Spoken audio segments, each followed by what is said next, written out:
Et bonjour à toutes et à tous, j'espère que vous allez bien. J'espère que vous serez nombreux sur ce live parce que nous tient vraiment à cœur de parler de l'Atlantide, de cette mystérieuse cité, de ce mythe. Est-ce que c'est une légende? Finalement, on espère que nous allons pouvoir répondre à vos questions. Ce live, comme le live d'hier et le live de demain, seront en replay sur ma chaîne YouTube. Donc, n'hésitez pas à vous abonner pour les recevoir. Et pour toutes les autres masterclass à venir, puisqu'en fait, il va y avoir un délai de disponibilité. Là, c'est jusqu'à dimanche soir.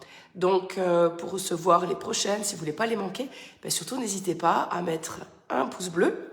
Parce que ça, j'avoue, ça fait toujours plaisir de voir qu'il y a des pouces bleus. Et comme ça, vous pourrez recevoir les vidéos dans le temps où elles seront disponibles et visibles sur ma chaîne YouTube.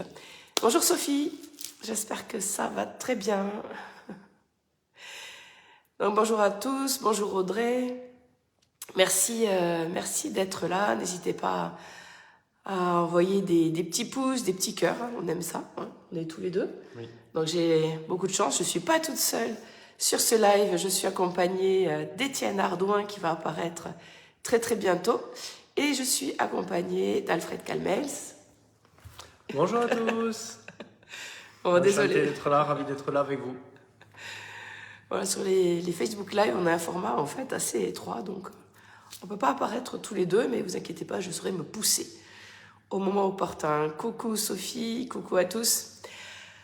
Alors en fait, vous pouvez vous demander, mais en fait, qu'est-ce qui fait qu'à un moment donné, on se connecte à l'Atlantide? Coucou Laetitia. Coucou Ludie.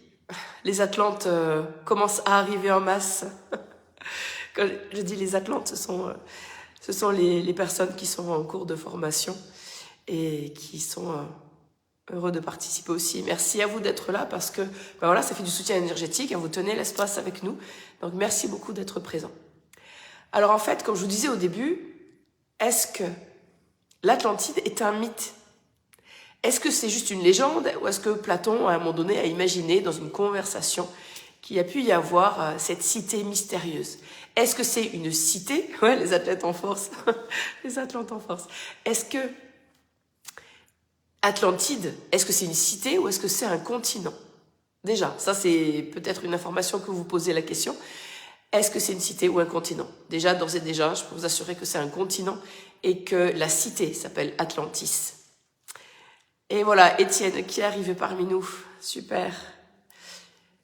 Dès que je te vois que tu peux connecter, je te connecte.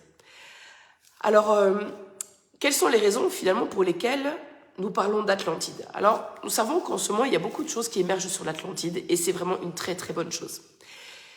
Personnellement, les raisons qui m'ont amené à parler d'Atlantide, c'est en fait mon expérience passée.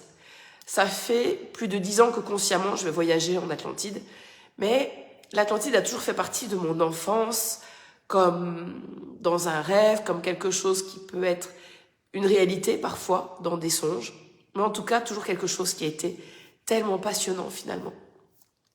Je me souviens être passionnée de l'Égypte, depuis très très longtemps, et l'Égypte, et finalement on sait que les Atlantes ont été en Égypte.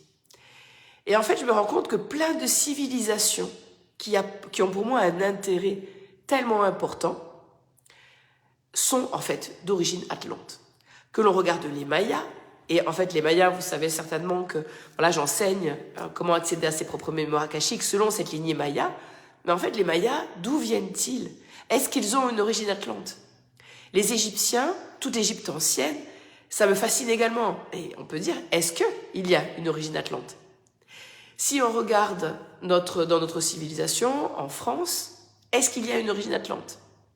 Et finalement, dans tous les pays où il y a des sites exceptionnellement sacrés et des sites hautement énergétiques, comme Stonehenge, par exemple, est-ce qu'il y a une origine atlante? Et c'est ça que j'adore, c'est qu'en fait, de mes petites pérégrinations à gauche, à droite, et dans cette exploration que j'ai fait dans mes mémoires akashiques, je peux vous dire que absolument oui, oui et encore oui. Alors en fait, j'ai commencé à y aller en conscience parce que j'avais dans mes mémoires akashiques des problématiques à aller explorer.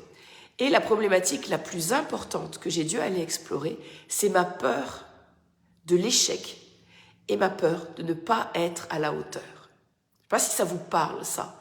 Mais vraiment, cette peur de ne pas y arriver, tout simplement, d'être face à des projets, de me demander, est-ce que je vais y arriver? Même s'il y a une partie de moi qui disait, quand je veux quelque chose, je l'obtiens, parce que c'est tellement vibrant dans mon cœur, c'est vrai, je l'obtenais. Mais si c'était des choses qui amenaient la procrastination, je me rendais compte que finalement, j'étais face à ces peurs de l'échec et que ces peurs de l'échec faisaient que finalement, en fait, j'y allais pas.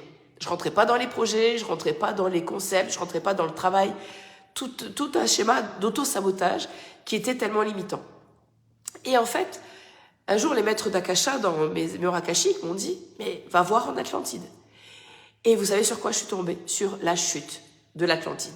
Sur ces quelques heures, juste avant que l'Atlantide s'écroule par 3 tsunamis consécutifs qui ont éventré et qui ont fait péricliter l'Atlantide. Et en fait, dans ces mémoires passées, je me rends compte que j'étais une de ces femmes qui faisait partie de la protection de l'Atlantide.